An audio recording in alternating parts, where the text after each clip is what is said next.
안녕하십니까. 호크로 투자하는 쇼킹 부동산입니다. 부동산 폭락 앞두고 처약 넣어도 되나요? 시작해보겠습니다. 영상 전에 구독과 알람 설정으로 당신의 인생을 바꾸시기 바랍니다. 자, 어제 소비자 물가지수 발표 이후에 확실해진 것이 있습니다. 무려 3.7% 상승률이 나왔죠. 어떤 내용일까요? 바로 다음 달 기준금리 인상이 기정사실화가 됐다는 겁니다. 1%대의 기준금리를 유지할 명분이 사라졌어요. 그래서 1월 14일 날 기준금리가 1.25%가 되면서 코로나19의 사태로 도입했었던 긴급조치가 모두 회수가 되게 됩니다. 자, 그런데 이거는 코로나19 사태의 긴급조치 회수고요. 물가 불안에 따른 지속적인 금리 인상은 그 강도가 더욱더 강할 거라고 말씀드렸어요. 그런데 지금 왜 물가 불안이 일어나냐? 결국에는 원자재 가격 급등이 지속적으로 일어나면서 공산품 서비스 요금 인상으로 이어지고 있다는 거죠. 자, 그런데 이 원자재 가격이 일단 좀 꺾인 세가 나타나야 물가 안정을 기대할 수 있겠지만 지금 그렇지가 않다는 겁니다. 자, 오늘 발표된 기사 볼게요. 11월 식량 가격 지수가 4개월째 상승을 하고 있다고 합니다. 그래서 134.4를 기록을 했는데 문제는 지난달에 이 식량 가격 지수가요 10년 3개월 만에 최고치를 기록했는데 여기서 더 높게 상승을 했다는 거예요. 1.2%더 올랐다고 합니다. 문제는 식량 가격 지수가 이렇게 올라가잖아요.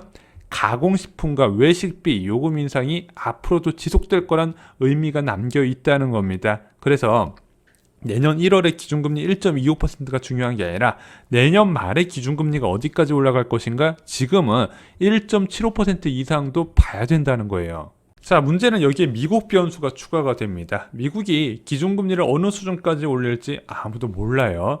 최근에 제롬 파월 의장 슈퍼 비둘기라고 불렸던 분이 최근에 인플레이션 파이터 역할을 자처하고 있죠. 그럴 수밖에 없는 게 중앙은행은 저금리를 했을 때 어떤 목적을 두고 저금리 정책을 진행하게 됩니다.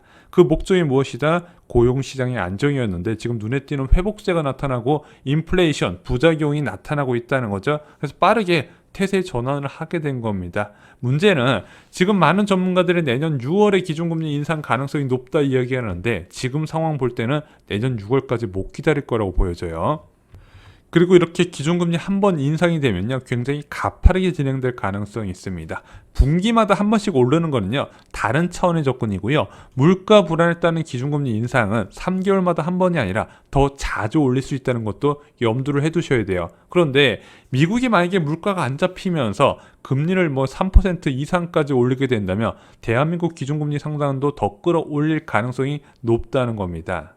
자, 그럼 이 상황에서 청약자들은 어떻게 해야 될까요? 자, 금리가 분명히 많이 올라가게 되면 부동산 시장에 적지 않은 영향을 주는 거는 모두 다 알고 있습니다. 그럼 나는 지금 청약을 알아보고 있는데 다가올 대폭락을 기다리면서 저축을 늘리고 기회를 볼까요? 아니면은 상관없이 청약을 해야 될까요? 자, 오늘은 후자에 좀 포커스를 맞춰서 말씀을 드리고자 합니다. 왜 분명히 보이는 부동산 시장 대변 앞에서도 청약은 적극적으로 노려야 되는지를요. 자, 이번 부동산 시장 버블은요 2006년, 2007년에 생겼던 부동산 버블과 다른 점이 두 가지가 있습니다. 첫 번째는 전세가격 버블을 동반을 했어요. 자, 그 당시에는 매매가 대비 전세가 비율이 굉장히 낮은 수준이었지만 지금은 60% 수준 서울 지역은, 그리고 경기도 지역은 70%, 80% 수준까지 올라갔습니다. 또 하나, 시세 대비 낮은 분양가를 책정해서 청약 수요가 계속 감소하지 않고 늘어나고 있다는 부분이죠. 자, 왜 시세 대비 낮은 분양가를 책정하냐? 정부가 강력하게 억누르고 있어요. 그래서 서울 중심부에 공급되든 외곽 지역에 공급되든 주변 시세 대비 60에서 70% 수준에 공급되고요. 정부가 사전 청약을 통해서 공급되는 것은 50% 수준대에 공급되는 것도 많이 있습니다. 자, 그러면은 주변 시세 대비 싸잖아요. 눈에 띄게 확 싸잖아요. 싸게 파는데 왜 안 사냐 이거죠. 자, 쇼킹부동산 블로그에 많이 질문 주시는 것이 있습니다. 무엇일까요? 바로 지금 시세보다 싼다 하더라도 그 이상 폭락하면 손해 아닌가요? 겁이 난다는 겁니다. 예를 들어 주변 시세 10억인데 분양가가 7억이었어요. 만약에 이것을 분양받았는데 만약에 주변 시세가 6억으로 폭락했습니다. 시세 차익이 아니라 오히려 마이너스 나는 거 아니냐? 이것을 굉장히 많은 분들이 걱정을 하고 계시더라고요. 자, 물론 급격하게 기준금리가 올라가면 그리고 그런 확률이 많지만 부동산 가격은 크게 조정을 받을 수밖에 없습니다. 왜냐면은 아파트를 사야 하는 현금 자체 가치가 올라가기 때문이죠. 그래서 아파트 가격은 하락하고 현금 가치는 올라가게 돼 있어요. 그런데 이런 높은 하락 가능성에도 불구하고 청약은 여러분들이 적극적으로 나서야 되는 이유가 있습니다. 세 가지를 오늘 좀 정리를 드려볼게요.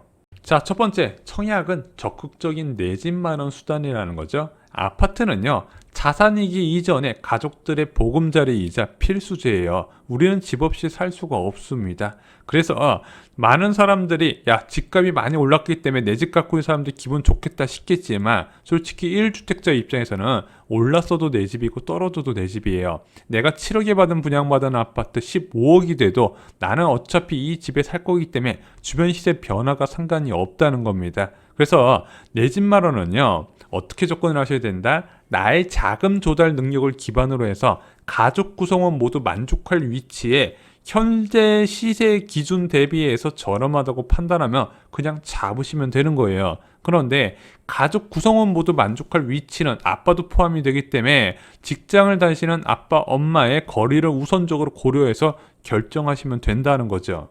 자, 두 번째 이유는요, 아파트 가격 하락기의 특징 때문에 그렇습니다. 자, 아파트 가격 하락 어떻게 진행될까요?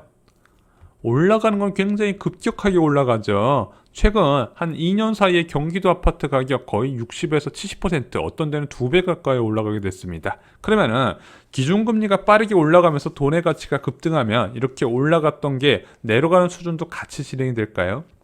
아니라는 거예요. 하락은 굉장히 오랜 시간이 소요가 됩니다. 과거에도 동일하게 일어났어요. 강남 지역 고점이 2006년 12월이었는데 바닥이 6년 뒤에 나타났다는 부분이죠. 자, 그러면은 이렇게 오랜 기간 동안 부동산 가격이 하락되는 걸 기다릴 것인가? 저는 굳이 그럴 필요는 없다고 말씀드려요. 자녀가 진짜 크기 전에 얼른 집 마련하시라는 거죠. 지금 자녀가 어리시면은요, 이사의 제한이 없기 때문에 조금 내 집 마련을 미루시는 분들이 계시겠지만 자녀가 크고 학교를 다녀버리면요, 그 결정이 점점 어려워져요. 그래서 자녀가 더 크기 전에 빨리 내 집 마련을 확정 지으시고 주거의 안정성을 느끼시라는 겁니다. 자, 세 번째는요, 불확실성이에요. 자, 아파트가 분명히 현금의 가치 상승으로 하락하는 건 맞습니다. 기존금리가 지속적으로 올라가면 현금 보유한 사람이 왕이 되는 세상이 분명히 올 거예요. 문제는 금리가 어디까지 올라가고 어디까지 아파트 가격이 낮아질까 아무도 모른다는 거예요. 하지만 확실한 게 있죠. 현재 3기 신도시 등이 주변 시세 대비 30% 이상, 30%가 뭐예요? 40% 이상 저렴하게 공급되는 곳이 굉장히 많이 있다는 거죠. 그럼 이렇게 주변 시세 대비 확실하게 내 집 마련 수단이 있는 상황에서 굳이 불확실성, 올지 안 올지 모르는 그 분양가보다 더 낮아지게 되는 아파트 가격 상황을 미리 두려워하실 필요가 있냐? 없다 이거고요. 또 하나는 그렇게 온다 하더라도 결국엔 내 가족이 만족해서 살면은 상관이 없다는 겁니다. 자, 다만 옥석 가리기는 반드시 필요합니다. 오늘 저희가 이 영상을 찍은 이유기도 해요. 저희가 좀 범위를 좁히라고 말씀을 드렸어요. 왜냐면은 3기 신도시가 2기 신도시와 다르게 약간 거리적인 측면에서 신경을 썼어요. 수요자를 좀 배려한 측면이 있습니다. 그래서 앞으로 3기 신도시가 본격적으로 입주하는 2026년부터는 그 외곽 지역이 좀 소외될 가능성이 있어요. 그러면은 간단해요. 3기 신도시는 무조건 청약 대상입니다. 그 주변의 짜투리 토지까지 모두 다 포함해서요. 뭐 왕숙지구뿐만 아니라 그 주변에 진접 2지이고 뭐 성남 지역의 그 해당 지역 거주자만 지원은 가능한 거 무조건 넣으세요. 서울 인접 지역에서 많이 공급되는 거 다 잡으시기 바랍니다. 그리고 이보다 외곽 지역에 있는 아파트라도 이 GTX 인근이면 당연히 안 넣으실 이유가 없겠죠. 자, 그러면은 여기서 테두리 친 거 이외에 GTX 역세권 말고는 모두 다 쳐다보지 말아야 되냐? 아니에요. 아까 말씀드렸잖아요. 그 외곽 지역에 공급되는 아파트가 지금 분양가가 시세 대비 분명하게 저렴합니다. 그런데 나의 생활권, 내가 그 주변에 직장이 있어요. 그러면은 그런 거 신경 쓰지 말고 앞으로 외곽 지역이 떨어지니 많이 생각하지 마시고 그냥 청약 넣으셔도 된다는 겁니다. 자, 하지만 이런 경우는 문제가 돼요. 지금 외곽 지역에서 분양이 굉장히 많이 쏟아지고 있잖아요.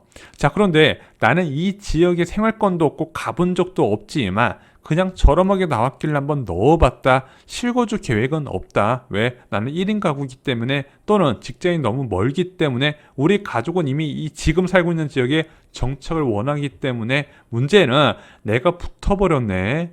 이거 어떻게 해야 될까요? 이런 사연이 너무 넘쳐나요. 이거 질문 주셔도 제가 답변 드리기도 어려워요. 왜냐면은 자, 이 아파트 당첨됐는데 계약할까요 말까요? 그거 답변할 수 있는 사람이 어디 있겠습니까? 그거는 처약 넣기 전에 본인이 생각을 하셔야 되는 거예요. 그래서 계속 말씀드리는 게 실거주할 목적 아니면 제발 처약 찔러 넣기 하지 마시기 바랍니다. 그래서 청약은요, 넣으실 때 이렇게 생각해야 돼요. 내가 1인 가구든 아니면은 가족이 살든 무조건 들어갈 살 생각으로 청약을 넣으셔야 된다는 겁니다.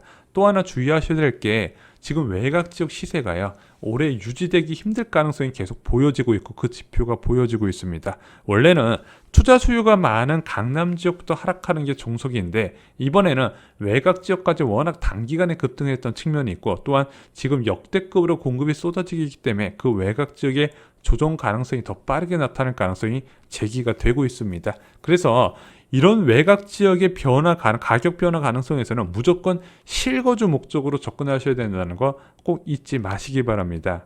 자, 대변화 시기에는요, 청약자도 이제 공부를 하셔야 됩니다. 쇼킹부동산원 아파트 교과서에 보시잖아요. 자, 이런 내용들이 포함이 되어 있습니다. 아파트 가격이 어떻게 될까? 과거에 왜 떨어졌고 왜 다시 올라갔는지는 흐름 정도는 알고 계셔야 되고요.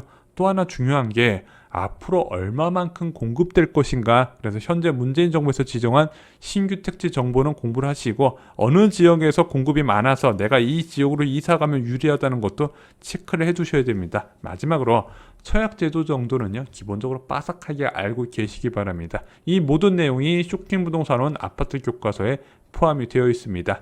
이상으로 영상 마치겠습니다. 좋아요, 구독, 공유 꼭 부탁드립니다. 감사합니다.